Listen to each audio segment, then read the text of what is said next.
Bonjour à tous, bienvenue sur ma chaîne. Je suis Nana Lévin. Ici, on parle de mode, de tissus, de tendances et surtout de couture.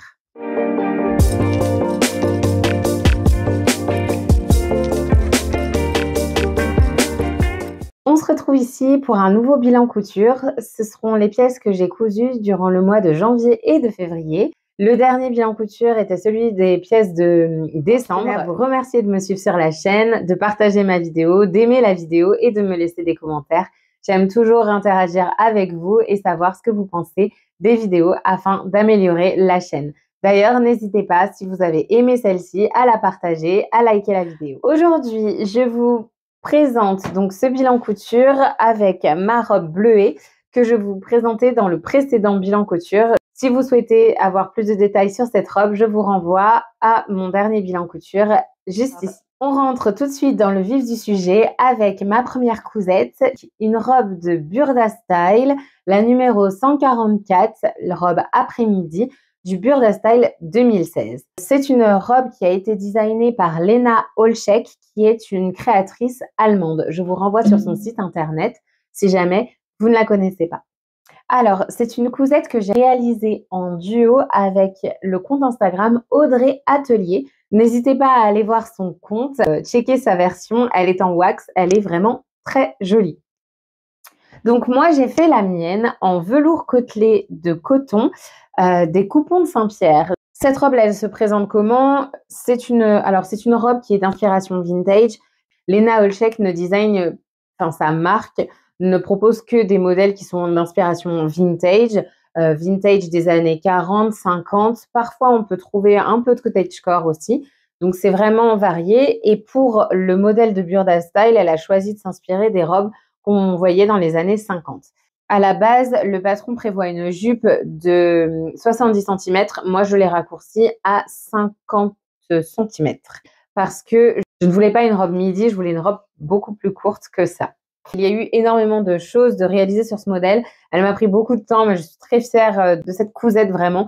Alors, je vous ai mis le dessin technique de la robe. C'est une robe typique des années 50, un bustier et une jupe cercle qui accompagne celle-ci. Là, c'est une jupe cercle 360, donc elle est full. Autant vous dire que l'ourlet m'a pris une décennie, vraiment très long. Mais ça en vaut le détour parce qu'elle tourne bien et elle a vraiment l'ampleur des robes de cette époque et c'est ce qu'on aime, n'est-ce pas? Quand les jupes, elles tournent, c'est ce qu'on préfère. Alors, c'est une robe qui se présente avec des manches ajustées, une encolure cœur et dans le dos, elle est pleine.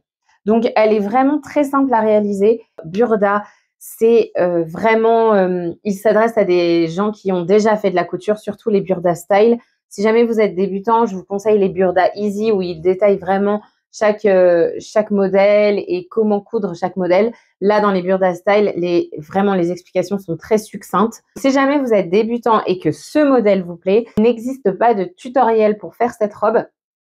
Donc, je vous conseille d'abord coudre d'autres projets pour après vous attaquer à celle-ci. Parce que vraiment, c'est un modèle qui est simple à coudre. Vraiment, il n'est pas compliqué. Par contre, il y a beaucoup de points techniques qui s'adressent plutôt à un niveau intermédiaire, selon moi.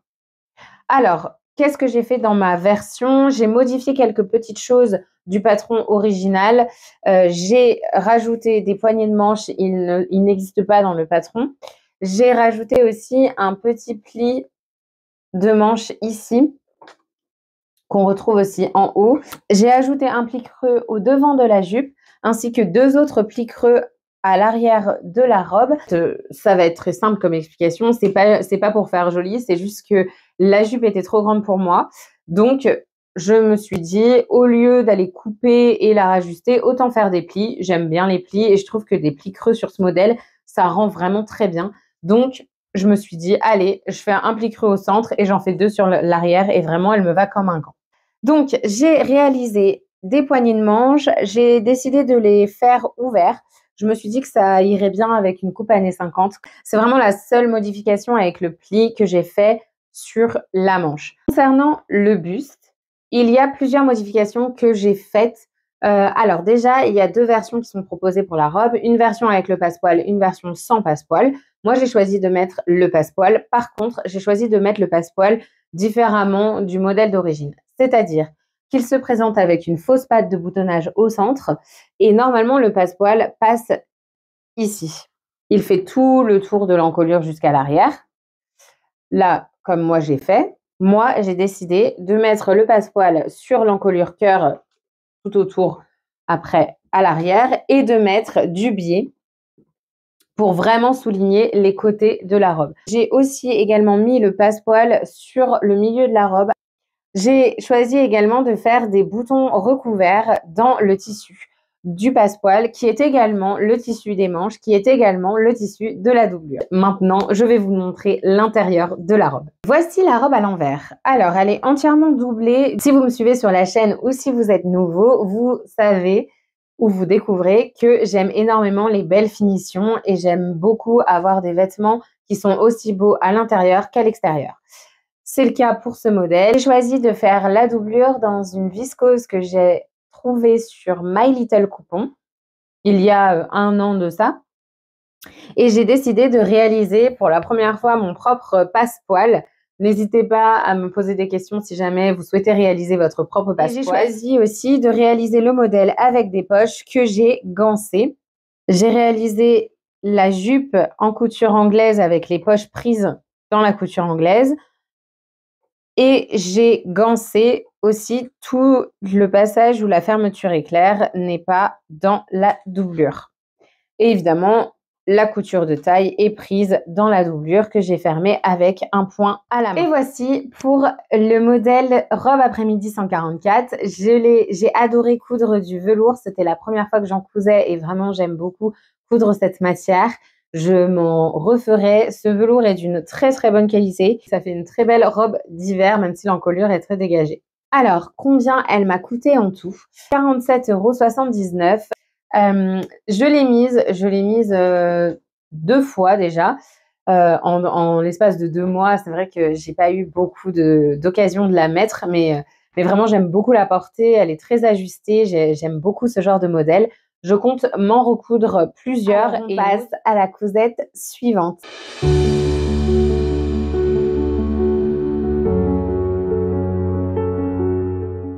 Et voici la cousette numéro 2. Alors, il s'agit de la Blackberry Dress de Stitch Maiden. J'ai fait une erreur de débutant sur cette robe. J'ai oublié de couper les marges de couture de mon patron et donc j'ai coupé le tissu sans les marges de couture. J'ai commencé à monter la robe et quand j'ai pu essayer le haut, je me suis rendu compte que ça allait être trop petit. Parce qu'en fait, dans le dossier PDF de la robe Blackberry Dress de Stitch Maiden, elle propose avec les marges de couture incluses et sans les marges de couture incluses.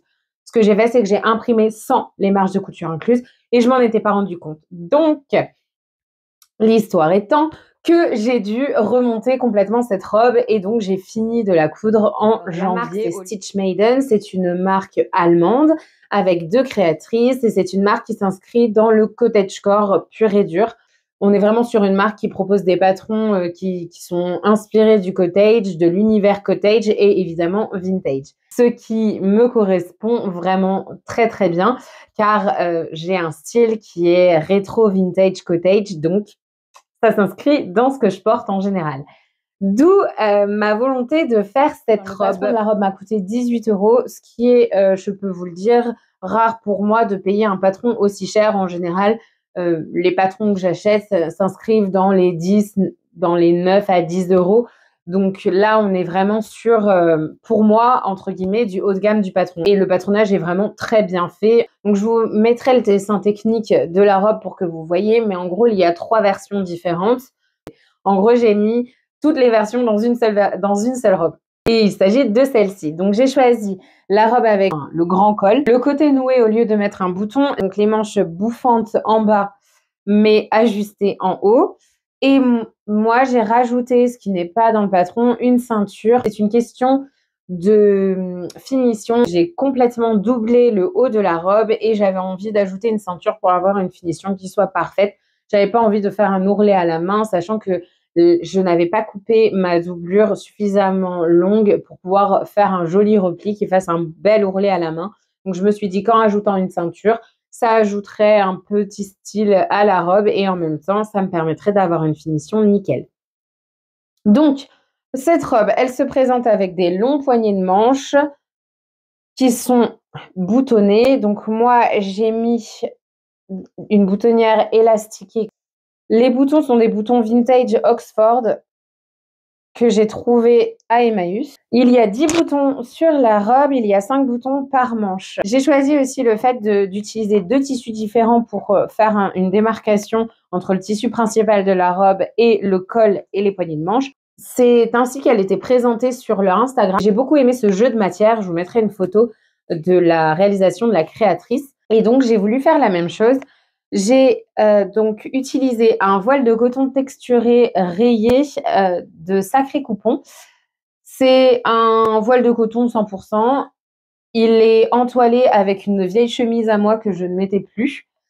Après, les poignées de manche sont exactement dans le même tissu avec, du coup, pareil, l'entoilage que j'ai utilisé, c'était une vieille chemise à moi que je ne réutiliserai plus. Et le tissu principal est un tissu qui vient des tissus du chien vert. Si vous me suivez, vous connaissez les tissus du chien vert. J'aime beaucoup cette mercerie. C'est un coton viscose brun qui est vraiment très doux, très agréable au toucher. Il est rayé. Alors, je ne sais pas si vous verrez bien à la caméra, mais il est marron et rayé terracotta, orange et blanc. C'est des très petites rayures. Je trouve que c'est assez discret comme motif. J'adore les rayures, donc j'ai beaucoup de tissus avec des rayures. Donc, j'ai joué à un jeu de rayures. J'ai fait le haut avec les rayures à la verticale, les manches horizontales ainsi que la jupe à la verticale. Je me suis dit que ce serait sympa de jouer un peu avec ce jeu horizontal-vertical. Donc, le haut n'est pas coupé dans le droit fil. Par contre, les manches le sont.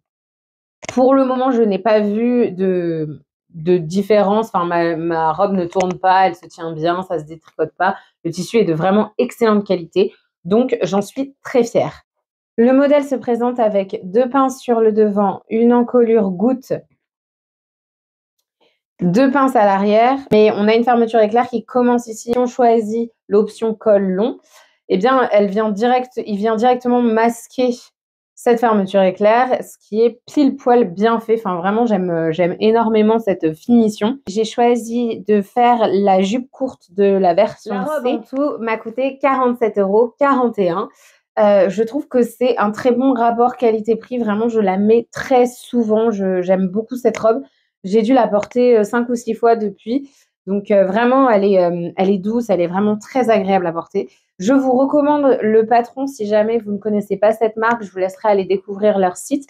Ils font vraiment de très, très jolis patrons. Après, ça s'inscrit vraiment dans tout ce qui va être vintage et cottagecore. Il faut, bien entendu, aimer. En tout cas, je pense que ce ne sera pas la dernière version de la Blackberry Dress que vous verrez, ni le dernier patron de cette marque. L'intérieur de la robe, il est, comme à son habitude, doublé et en couture anglaise. Pourquoi ne pas faire les deux, n'est-ce pas? Mais il y a une nouveauté. D'ailleurs, je ne l'avais pas dit sur ma robe Burda, mais j'ai monté les manches en fourreau. Sur la robe Burda, c'est la première que je monte en fourreau. Vraiment une technique que j'aime beaucoup. Ça permet d'avoir vraiment une doublure parfaite avec rien qui dépasse. Alors, je vais vous montrer l'intérieur de la robe afin que vous puissiez voir les manches en fourreau. C'est technique, mais une fois qu'on a compris la technique, c'est très simple à réaliser. Je peux vous dire que je me suis tellement appliquée qu'elle va durer dans le temps, celle-là. Alors, j'ai doublé avec un drap que j'ai chiné chez Emmaüs. C'est un drap en coton qui est ici gris bleuté. J'ai réalisé les manches en couture à l'anglaise. Voilà. J'ai monté les manches en fourreau. Comme vous pouvez le voir, toute la couture de la manche est enfermée dans la doublure. Et la doublure est enfermée dans la ceinture. Et la jupe, c'est une jupe demi-cercle. Hein, elle n'est pas très compliquée à réaliser, ni même l'ourlet. Est en couture anglaise. J'ai surjeté tout le côté de la fermeture éclair Voilà pour la Blackberry Dress de Stitch Maiden. La cousette numéro 3, il s'agit de la robe Joy de Germain Patron.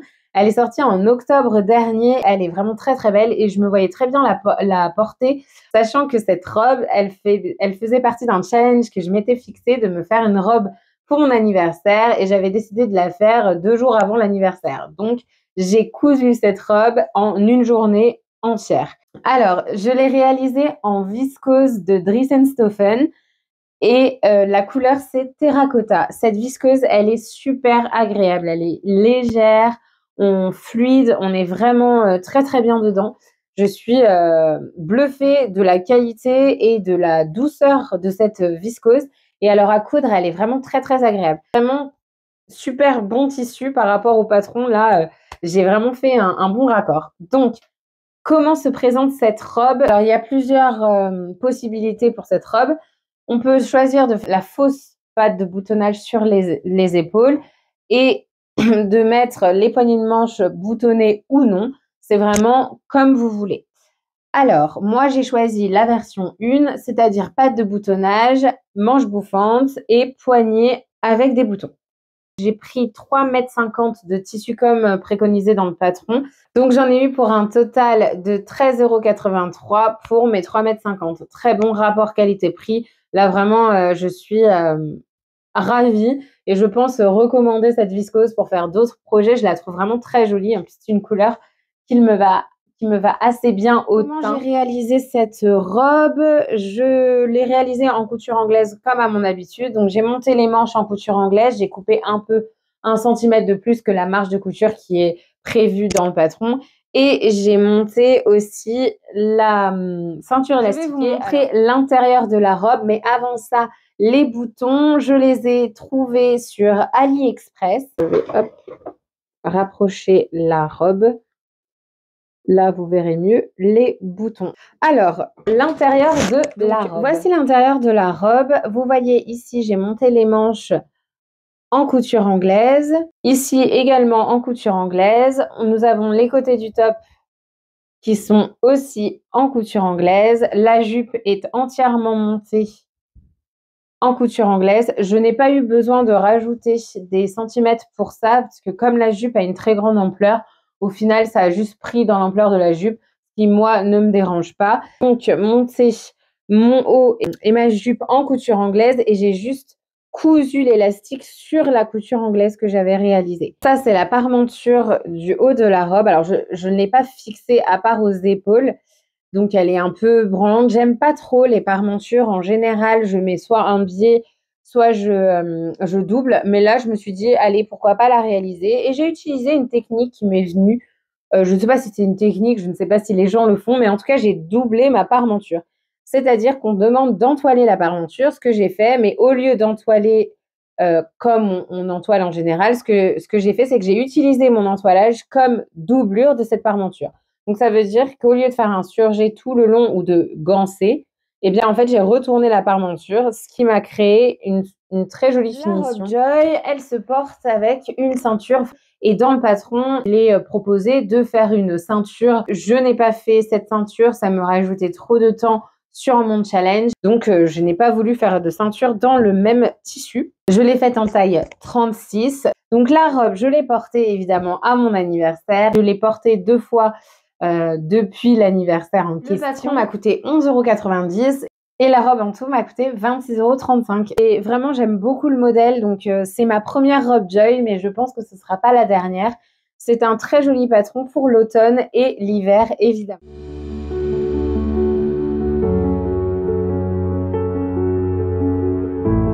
Voici la cousette numéro 4. Il s'agit de la Belle Shirt de Peppermint Magazine. Alors, je vous le dis tout de suite, de toutes les pièces que j'ai cousues, c'est vraiment mon coup de cœur. Je l'ai portée vraiment souvent. C'est vraiment celle que je préfère. Je mettrai une photo de la blouse portée et de toute façon, il y aura les vidéos portées.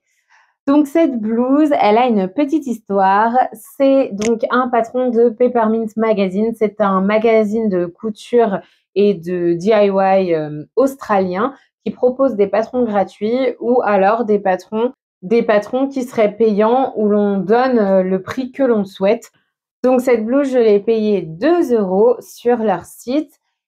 Et vraiment, je ne regrette pas du tout. Elle existe aussi en version robe. Je suis déjà en train de m'imaginer une version robe pour ce modèle. Vraiment, je l'aime énormément. Je l'ai réalisée dans un lin viscose flammé des Coupons de Saint-Pierre. C'est la chute qu'il me restait après ma robe Nina. Pour la robe Nina, je vous renvoie dans mon bilan couture où je la présente. Je vous mettrai la vidéo dans le l'encart en haut à droite de celle-ci si jamais ça vous intéresse. Il me restait une chute de 1,50 m et en fait, pour faire la blouse, il vous faut 1,80 m. Donc, j'ai fait du Tetris. Je vous explique comment j'ai réussi à la faire rentrer. J'ai raccourci la blouse de 10 cm. Je trouve que j'ai raccourci pile ce qu'il fallait pour pouvoir quand même avoir cet effet-là. J'ai aussi raccourci les manches qui normalement sont plus longues avec un poignet de manche beaucoup plus petit. Donc j'ai rallongé le poignet de manche de 4 cm pour pouvoir rajouter un bouton. Normalement, il se ferme avec un seul bouton. Donc là, il se ferme avec 2 boutons. Je propose de faire des manches 3/4 dans le patron. Donc, ce que j'ai fait, c'est que j'ai pris les manches 3/4 et j'ai allongé le poignet de manche pour pouvoir avoir des manches longues. Elles font un peu cet effet-là, d'ailleurs, de ma blouse Sessoun que vous voyez là. Ça fait un peu ça, sauf que le poignet de manche m'arrive ici. Voilà. Et en faisant tout ça, j'ai réussi à la faire rentrer dans mon 1,50 m et j'en suis très contente. Comment elle se présente? C'est une blouse vraiment très simple. Elle est un peu trapèze, elle est toute simple. Il y a vraiment 2 pièces devant, une pièce d'eau. La pièce d'eau dans le patron, elle est présentée en étant très très grande. Et du coup, moi, ce que j'ai fait, c'est que je l'ai pliée en deux et je l'ai faite au pli. Pareil pour le col qui n'est pas présenté au pli, que j'ai mis au pli parce que sinon ça ne rentrait pas dans mon coupon. Donc, une pièce d'eau géante ou au pli comme vous voulez, et de devant, une patte de boutonnage, un col et les manches. Elle est vraiment très simple. On ne peut pas faire plus simple comme blouse, je pense. Et c'est vraiment un modèle que je vais refaire parce que je la trouve très rapide à coudre et vraiment le rendu est vraiment très très beau. Il y a une chose que j'ai trouvée exceptionnelle, ce que je ne trouve vraiment rarement dans les patrons aujourd'hui, c'est les finitions. Cette blouse, elle propose une finition en couture anglaise, ce qui est rare à part quand on prend par exemple les patrons de Atelier Bernie ou qui en proposent souvent, ou alors les patrons de Méthode Mathilde qui proposent des doublures et des jolies finitions. C'est vrai qu'en général, on se retrouve très vite avec la finition sur G. Donc, je vous montre l'intérieur de la blouse. C'est là que tout se fait. Donc, elle se présente comme ceci à l'intérieur. Nous avons des coutures anglaises, les manches, les épaules. J'ai mis par contre un biais. J'ai pas monté les manches en couture anglaise. Ils ne le proposent pas non plus dans le patron. En fait, à la base, je voulais le faire, sauf que je n'avais pas suffisamment d'espace sur mon coupon pour pouvoir me permettre de rallonger les marges de couture. Donc, ce que j'ai fait, c'est que j'ai mis un biais aux emmanchures pour pouvoir bien la finir. Sinon, nous sommes en couture à l'anglaise ici, et nous avons une parmenture de col et de patte de boutonnage. Et en fait, le col se prend en sandwich entre la parmenture, alors j'ai attaché la parmenture, entre la parmenture et la blouse. Donc, on a vraiment des finitions qui sont tip top. Là, vous voyez, il n'y a rien qui ressort. Pour la parmenture, j'ai utilisé exactement la même méthode que je vous ai montrée sur la robe Joy. J'ai doublé la parmenture dans l'entoilage. Et ça fait vraiment, vraiment le job. Donc, n'hésitez pas à faire ça si jamais vous n'y avez pas pensé. Si comme moi, le thermocollant, c'est pas quelque chose que vous aimez et que vous entoilez avec vos chutes de tissu, eh bien, franchement, n'hésitez pas à doubler vos parmentures. Ça évite le surjet, ça rend une finition qui est vraiment jolie. Je trouve que le vêtement est beaucoup plus solide comme ça. Donc, voilà, une jolie blouse dans ma couleur favorite, qui est le blanc écru crème. En tout, cette blouse m'a coûté 12,25 €. Je voulais une blouse qui soit très neutre pour pouvoir la mettre en dessous. Certains projets, notamment par exemple la robe bleuée ou comme je la porte dans les vidéos que vous verrez, maintenant. Du coup, je vous laisse avec les vidéos portées.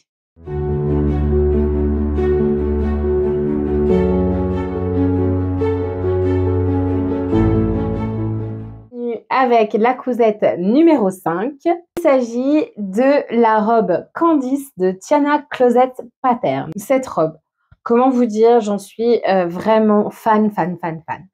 Je l'ai déjà portée plusieurs fois et vraiment, je l'aime beaucoup. Ça faisait vraiment très longtemps, je dirais depuis une dizaine d'années, que je voulais une robe d'hiver en broderie anglaise. J'ai trouvé pendant une offre qu'il y avait sur Pretty Mercerie cette magnifique broderie de coton sauge. Et là, je me suis dit, allez, j'en prends, j'ai vraiment envie de me faire une robe d'hiver en broderie anglaise et j'aime énormément cette couleur et je trouve qu'elle se marie très bien avec la période hivernale. Et donc, je suis tombée sur la robe Candice sur le blog de Tiana Closet Pattern. C'est un blog d'une créatrice australienne qui met à disposition beaucoup de patrons. Ils sont gratuits. Je vous invite à aller sur son blog si jamais vous ne connaissez pas.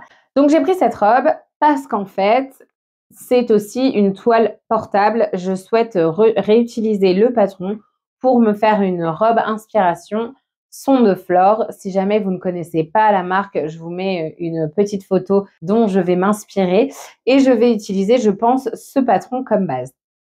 Donc, c'était une pierre deux coups.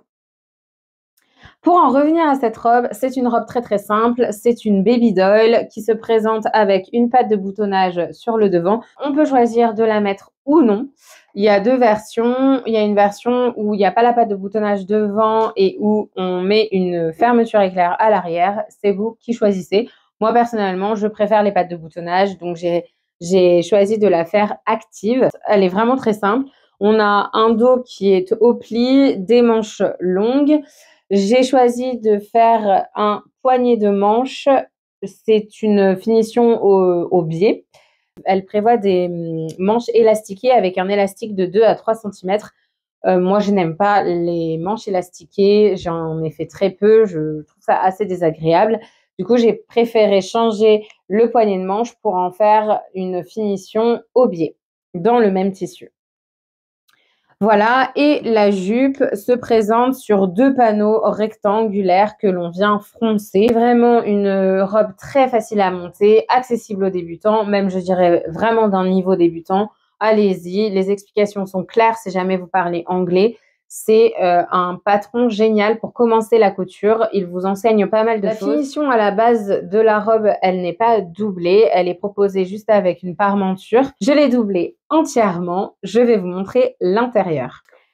Et voici l'intérieur de la robe. Elle est entièrement doublée jusqu'aux manches. J'ai choisi la finition doublure. Pourquoi? Parce que pour moi, c'était une robe d'hiver. Elle est entièrement en coton. Pourquoi je l'ai doublée jusqu'aux manches? Alors, c'est pas une question de chaleur, même si l'ayant mise en hiver, maintenant, je me dis que c'était une très bonne idée de la doubler jusqu'aux manches. C'est parce que j'ai coupé ma doublure avant de couper mon tissu principal, parce que je voulais être sûre du métrage, parce que Tiana Closet Pattern ne donne pas d'estimation de métrage pour ses projets. Elle dit qu'il faut juste disposer sur le tissu et à ce moment-là, on voit combien de métrage on a besoin. Donc moi, j'avais estimé que pour une robe comme ça, moi, j'allais la faire un peu courte. Donc, il m'aurait fallu 2 mètres à 2,20 m de tissu. Donc, j'étais pas sûre. J'ai pris 2 mètres pour la doublure et j'ai commencé à couper. J'ai coupé les manches et après, je me suis dit, ah bah mince, j'ai coupé les manches. Alors que c'est la doublure. Et je me suis dit, bah tant pis, je vais doubler jusqu'aux manches. J'ai refermé avec un biais la couture milieu. D'ailleurs, si vous voulez voir comment j'ai fait, j'ai publié un tuto sur ma chaîne. C'est ce biais que je vous montre pour pouvoir le faire dans le même tissu que votre robe. J'ai fermé avec un point invisible l'encolure et la patte de boutonnage. La doublure, c'est un voile de coton que j'ai trouvé chez Nuance Fabrics. J'en ai pris 2 mètres. Ça a coûté 8 €. La broderie de Pretty Mercerie, j'en ai pris 2,40 m. Elle m'a coûté 39,36 €. Les boutons, ils sont comme ceci. Ils viennent de chez Mondial Tissu. Ils m'ont coûté 4,50 €. Le patron étant gratuit, la robe en tout m'a coûté 51,36 €. Voilà pour la robe Candice. Je vous laisse avec quelques photos de la robe. Voici la cousette numéro 6. Il s'agit du pantalon Hugo de Apolline Pattern et de officiellement mon premier pantalon cousu. Donc, voici le pantalon Hugo. Alors évidemment, je ne peux pas le mettre sur Suzy, mais il se présente comme ceci. Il a des poches passepoilées à l'arrière. Donc, c'est un pantalon travaillé du style un pantalon du travailleur des années 30. Il a une braguette au milieu, 2 boutons ou un bouton, c'est vous qui choisissez. Moi, j'ai choisi, au lieu de mettre les passants, de mettre des pattes de boutonnage ici qui règlent la ceinture du pantalon. Il y en a 2. Il y a 2 plis sur les 2 devants, comme vous pouvez le voir. Et à l'intérieur, j'ai gancé mes coutures. J'ai choisi de ne pas faire les poches sur les côtés. J'ai fait en revanche les poches passepoilées, qui sont ici. C'était mes premières poches passepoilées. Bon, elles ne sont pas exactement au même niveau. Je m'en suis rendu compte malheureusement après. Et les poches passepoilées, ben, malheureusement, quand vous faites cette erreur, vous êtes obligé de la laisser. J'ai trouvé que c'était très bien expliqué. C'est le pantalon Hugo de Apolline Pattern. Si vous connaissez Apolline Pattern, vous savez qu'elle utilise des tutos vidéo pour expliquer ses patrons. Boutons sont des boutons vintage que ma mère m'avait donnés. C'est un pantalon de costume inspiration vintage que j'aime beaucoup, ça fait très longtemps que je voulais un pantalon de ce style. Je l'ai réalisé dans une toile de velours à 50% coton, 30% laine et 20% acrylique de chez les Coupons de Saint-Pierre. Le coupon m'a coûté 30 €. Le pantalon en tout m'a coûté 41 €. Et un patron que j'ai vraiment aimé réaliser, que je vais refaire évidemment dans d'autres tissus. La toile de velours est très agréable à porter. La laine dedans rend vraiment le tombé lourd et ça fait vraiment joli. Je vais vous mettre une photo. Vous verrez sur la photo que je vais vous mettre. Concernant la difficulté pour monter ce pantalon, il se monte très vite. Je n'ai pas trouvé qu'il était difficile. Je trouve que l'étape de la braguette est très bien expliquée. Les poches paysannes sont très bien expliquées également. Donc, si vous le faites avec le tuto, j'ai envie de dire, un débutant, pas en première cousette, je dirais en troisième cousette, ça peut très bien le faire si vous vous aidez du tuto vidéo. Je vous présente en fait plusieurs pièces dans le même tissu. Et à la fin, vous verrez la vidéo avec toutes les pièces portées. Je les ai mises ensemble. On passe à la suite. Voici la cousette numéro 7. Il s'agit du short cobalt. Le voici. Bon, je l'ai épinglé sur Suzy. Comme ça, vous pouvez bien le voir. Alors, c'est un short que j'ai réalisé dans la toile de velours des Coupons de Saint-Pierre que je vous présentais précédemment avec le pantalon Hugo. C'est le patron du short cobalt que j'avais eu sur une vente à 3 € de Makerist. Donc, le patron m'a coûté 3 €. Je l'ai pris suite aux photos de la créatrice qui m'ont vraiment paru superbe et je me suis dit ce modèle de short me plairait bien et je pense qu'il m'irait bien. Comme deuxième short, si vous me suivez sur la chaîne depuis un moment ou si vous êtes débutant, sachez que j'ai le short Georges de Apolline Pattern et vraiment ce short, je l'adore. Je l'ai cousu déjà 3 fois et je m'étais dit bon, il me faudra un autre patron de short quand même pour changer. Donc, me voici avec le short Cobalt de Caledonia Dreaming. Alors vraiment, je pensais pas l'aimer autant, mais je l'adore. J'aime énormément la coupe. Donc c'est un short qui se présente avec 2 pinces sur le devant, 2 pinces sur l'arrière, les poches à l'italienne sur le côté. Donc là, moi, j'ai réalisé les 2 poches et une ouverture sur le côté avec 2 boutons. Ouverture qui est très simple. Et à l'intérieur, on peut aussi faire des coutures à l'anglaise, qui est proposée pour les poches. La poche paysanne de ce côté est en couture à l'anglaise et la poche de ce côté est gancée. Moi, j'ai choisi du coup de gancer mes coutures de côté et de ne pas les faire en anglaise parce qu'avec les poches, je me disais que ça ferait trop d'épaisseur vu le tissu que j'avais utilisé. Du coup, j'ai gancé. Elle propose une parmenture à la taille au lieu d'une ceinture, ce qui change. J'aime beaucoup le concept. Parmenture qui est gancée en bas. J'ai utilisé ma chute de tissu de ma jupe Caroline. C'est un tissu qui vient de la mercerie Les Tissus du Chien Vert. J'ai aussi également utilisé cette chute pour gancer la poche. Alors, il est proposé dans le patron des propriétés de poche, mais en soi, je ne comprends même pas pourquoi elles sont proposées à l'extérieur de la poche et pas à l'intérieur de la poche, parce que ça fait vraiment pas une très jolie finition. J'aurais dû les gancer. Je n'y ai pas pensé parce que elle, dans son tuto vidéo, elle les thermocolle. Donc, elle n'a pas besoin de surjeter ni même de penser à une finition là-dessus et ce n'est pas écrit dans le livret. Donc, la prochaine fois, je penserai à ne pas les mettre si jamais mon tissu est lourd comme celui-là, ou alors je les mettrai, mais je gancerai la propreté pour que ce soit quand même plus joli. Voilà pour ce short. Écoutez, je l'ai fait en taille 34-36, c'est-à-dire que j'ai un 34 à la taille, un 36 sur les cuisses. D'ailleurs, je ne vous l'ai pas dit, mais le pantalon Hugo, je l'ai fait en 36. Le short Cobalt m'a coûté en tout 14 €. Il se coud dans 1 mètre de tissu. Donc, il est parfait pour toutes vos chutes de tissu. C'est vraiment le petit plus qu'on pourrait ajouter d'un patron, par exemple, comme le mien, un patron de 3 mètres. Hop, pantalon plus en short et c'est bon. Alors, je vais vous mettre quelques photos du short. On passe à la cousette suivante.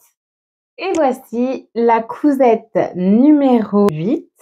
Il s'agit du gilet pompon de Maison Fauve. Patron gratuit de Maison Fauve qui est sorti le 15 janvier dernier. Et vraiment, je n'ai pas résisté, donc je l'ai téléchargé. Je le trouve vraiment très joli. Donc, il s'agit d'une pièce de gilet vraiment typiquement tailleur avec tout ce qu'on peut retrouver dans le gilet tailleur. C'est un gilet qu'on peut mettre avec ou sans chemise dessous. C'est comme ça qu'il a été pensé par la créatrice de Maison Fauve. Alors, il est proposé avec un tuto vidéo et le gilet est entièrement doublé. Je vais vous montrer l'intérieur du gilet. L'extérieur est réalisé dans le même tissu que le pantalon Hugo et le short Cobalt. Je ne vous le présente plus. Pour réaliser le gilet, il vous faudra 70 cm de tissu principal et 50 cm de doublure. Donc, c'est vraiment un gilet vraiment efficace pour vos chutes de tissu, si jamais c'est une pièce que vous aimez porter. Pardon. Il est proposé de faire des fausses poches passe-poilées ici et de mettre une patte de serrage à l'arrière avec une boucle, ou sinon vous pouvez mettre des boutons, des pressions, vous vous amusez, vous faites ce que vous voulez. Moi, je l'ai vraiment réalisé tout simple. Je ne voulais pas de poche ni de patte de serrage, donc vraiment, je l'ai fait simplissime. C'est très bien expliqué. Je trouve que Maison Fauve, de toute façon, tous les patrons sont vraiment extrêmement bien faits, bien expliqués. Et là, on a affaire à vraiment une super pièce gratuitement en plus. Donc, moi, j'ai été bluffée de la qualité, en tout cas, du patron et du tuto qui est proposé pour ce patron. Alors, je l'ai entièrement doublé dans une chute de tissu. C'est le tissu que j'avais utilisé pour faire ma jupe Caroline. Je vous mettrai le bilan couture dans laquelle je vous la présente dans le petit i ici. Et c'est un coupon de jacquard de coton lin satiné qui vient des tissus du Chien Vert. Il est à 11,90 € du mètre. Et moi, j'ai utilisé donc vraiment ma chute, c'est-à-dire 50 cm. Le gilet en entier me revient à 13,50 €. C'est un très très bon rapport qualité-prix parce que vraiment le patron, il est génial. J'ai adoré le coudre. J'ai trouvé qu'il se cousait très vite. Il n'y a aucune difficulté. Les débutants peuvent y aller. Au contraire, allez-y. Ça vous apprend énormément de choses. Je pense que si j'avais été encore débutante aujourd'hui, c'est une pièce que j'aurais réalisée parce qu'elle est très complète et elle enseigne énormément de choses. Et vraiment, le tuto est très bien fait. Donc, si jamais vous décidez de le coudre, n'hésitez pas à me le dire. Je serais ravie d'aller voir vos créations. Voici pour le gilet pompon qui clôture ce bilan couture en termes de pièces de vêtements, mais il me restait encore un peu de métrage de ma toile de velours. J'ai donc réalisé une dernière chose que je vous montre tout de suite. Il s'agit de ma dernière pièce cousue au mois de février. C'est un petit béret que j'ai cousu dans les chutes de ma toile de velours. Il m'en restait vraiment très très peu. Il fait 30 cm de diamètre, donc vraiment, du coup, j'ai utilisé mon coupon de A à Z. J'en suis très heureuse. Il m'est revenu à 3 € avec le billet que j'ai mis ici. C'est un super projet à réaliser. J'ai pris, enfin vraiment, je l'ai fait, je l'ai patronné moi-même, hein. J'ai pris une assiette, j'ai fait une ouverture de 7 centimètres et hop, j'avais le béret. C'était vraiment simple. J'ai choisi de mettre le gland qui est un peu long d'ailleurs, mais j'ai trouvé ça mignon, donc je l'ai mis. Si jamais vous ne savez pas quoi réaliser comme premier projet, ça c'est complètement débutant pour le coup et c'est très agréable à faire. On en a pour même pas 1 heure de temps. C'est rapide, ça utilise vos chutes de tissu et puis le rendu est assez sympa. Bon, eh bien, je vous laisse avec les vidéos portées du pantalon Hugo, short cobalt, du gilet pompon et du béret.